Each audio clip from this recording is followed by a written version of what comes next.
Bill and Hillary, Pete Buttigieg denounce attacks on LGBTQ plus community at Clinton Global Initiative. Bill and Hillary Clinton and Pete Buttigieg denounce attacks on the LGBTQ plus community while in Nashville for the Clinton Global Initiative U conference, that is. This was the first in-person Clinton Global Initiative University held since the pandemic. Former President Bill Clinton told Vanderbilt University students that many current elected leaders are clinging to power by sowing division through wedge issues like transgender rights. Clinton spoke alongside his wife, former Secretary of State Hillary Clinton, and daughter Chelsea Clinton at Vanderbilt's Langford Auditorium. Clinton's namesake foundation was founded in 2001 and has over the years launched programs including CGIU in 2007 to empower a younger generation of leaders to tackle problems in their communities. The CGIU conference kicked off a day after Tennessee's governor signed into law a measure that restricts drag performances in public. He also signed a separate law blocking transgender teens from seeking hormone therapy and surgical procedures, the latest in a wave of anti-LGBTQ plus bills that have been filed in Republican-controlled states. Buttigieg, in a separate interview with WPLN, said he was also concerned by Tennessee's anti-LGBTQ plus legislation. Buttigieg was the first openly gay presidential candidate to run for the Democratic nomination in 2020. Now, in my opinion, if we can't keep Biden, I'd love to see Buttigieg for president. It's not time yet, but soon, I think.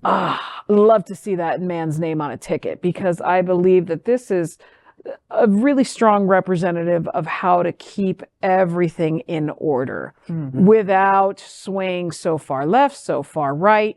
He's an easier individual to really kind of get the message across the aisle.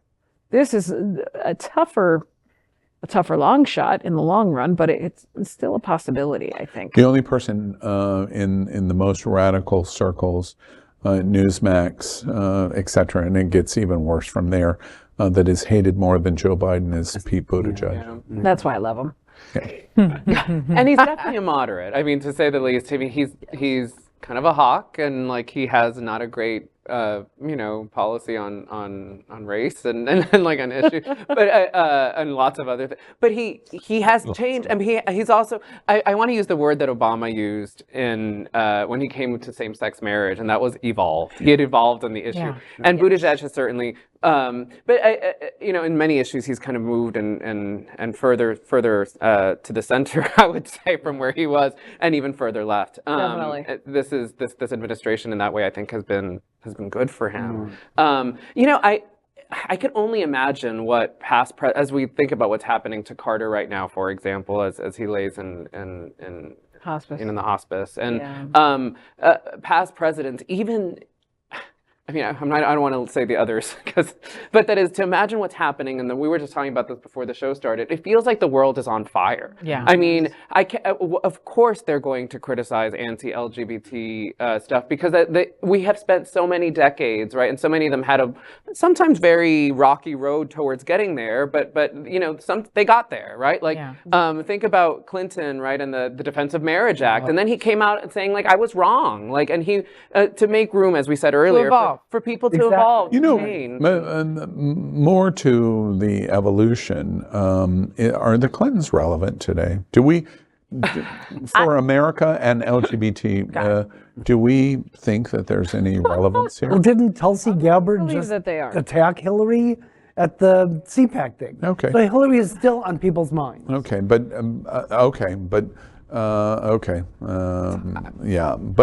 broadly. Are the Clintons? I wouldn't have said 5 years ago, that was possible to even say that, what you just said. And I agree with you. That is that the parties have had such realignment that the Clintons almost just seem like they're from outer space. Yeah. Like, I mean, like, like they're a very quiet clan. But I still believe that they have an important voice. And there are some very large groups who are listening, And a huge mainly the women. Exactly. Their platform's still very relevant and important, especially to the women, and I believe also with the LGBTQ plus community. Why aren't women clamoring then over Hillary's voice of be propelling the women's voice? I don't hear that. The reason we don't hear it is kind of like the same example of why there are no women lesbian bars. They're not supporting in the vast, huge numbers to make the noise to be heard, to be seen, and to say we are as valuable as everyone else in the community. Do you agree with that? I don't see the support. No, I don't see the support either. And I don't know if the lesbians are waiting for someone that's dynamic and huge to lead them, you know, and that hasn't really happened. Somebody hasn't really stepped up to the plate to do that, you know. I wish that Hillary's voice was louder, okay? Her and Chelsea have this show on Apple TV or Hulu or something like that. Yes. And then now with this conference, etc.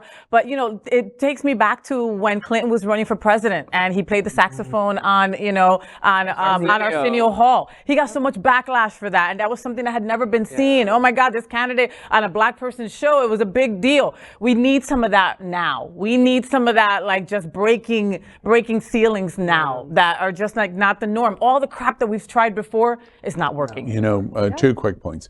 The GOP and what we're watching right now, Nikki Haley has put herself out there and her voice is almost irrelevant in the GOP. CPAC, she went to CPAC, where DeSantis didn't go to CPAC.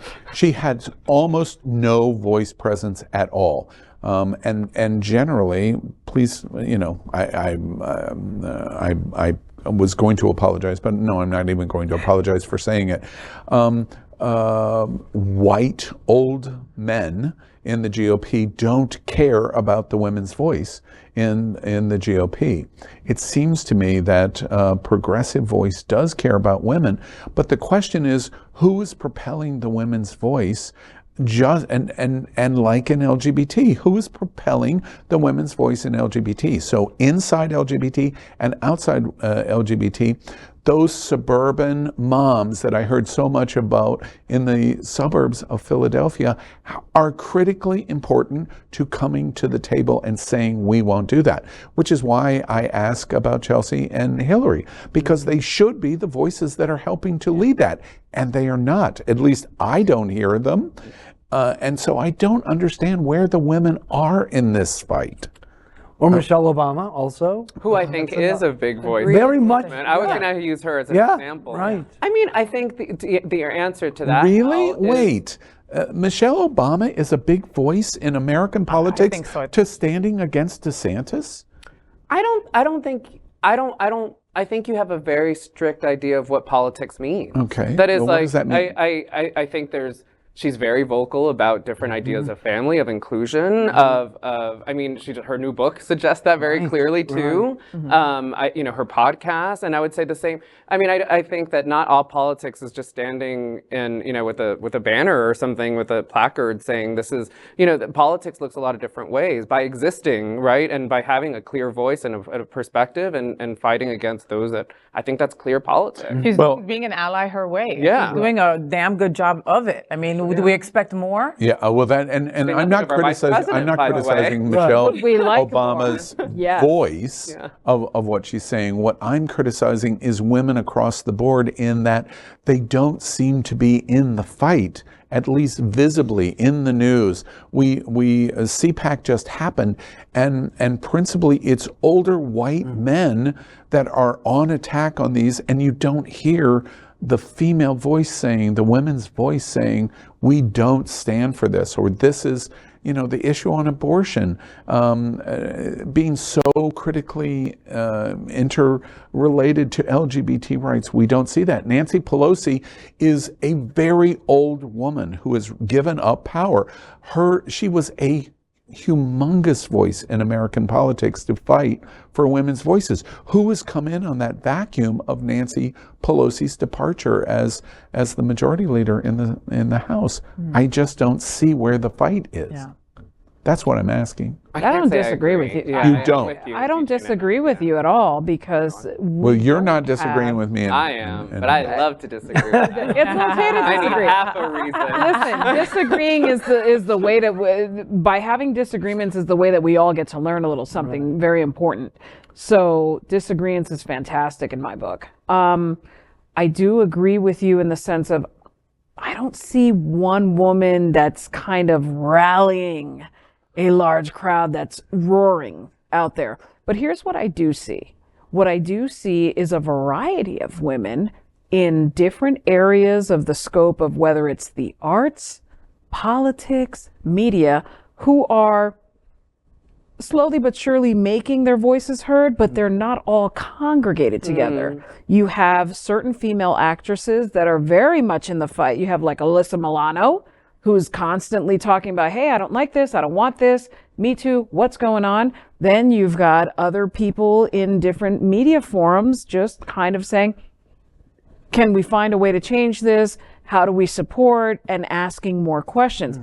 But is there one leading them all? You know, I hope I'm not misunderstood because all I'm saying is I want the strong woman's voice. Yeah, absolutely. You know, as example, we went into the midterms and everyone thought, you know, Stacey Abrams is going to come out on the other side and she's going to be one of the great voices in America. Yes. And we're 5 months later, and has anybody heard from Stacey Abrams? But we also have to see the impact she had. How many people did she get registered? So of course she had that. Like, that is, just because she didn't win doesn't mean that she didn't, like, that is, she got so many more people voting. Look, look at the government, like, look at the Congress. Am I being too myopic over her. to acknowledge that and go, okay, but what did Stacey Abrams do for America and progressive politics last month?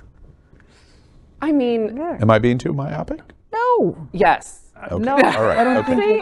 Okay. I'm like laughing because Julio's like, yes, and I'm like, no. One last thought that I want to make. You know, one of the things that was interesting in this story, and I just remind everybody, when Hillary ran for president, I thought, until this story came along and the conference happened, the university conference at Vanderbilt happened, I thought the Clinton Global Initiative was gone.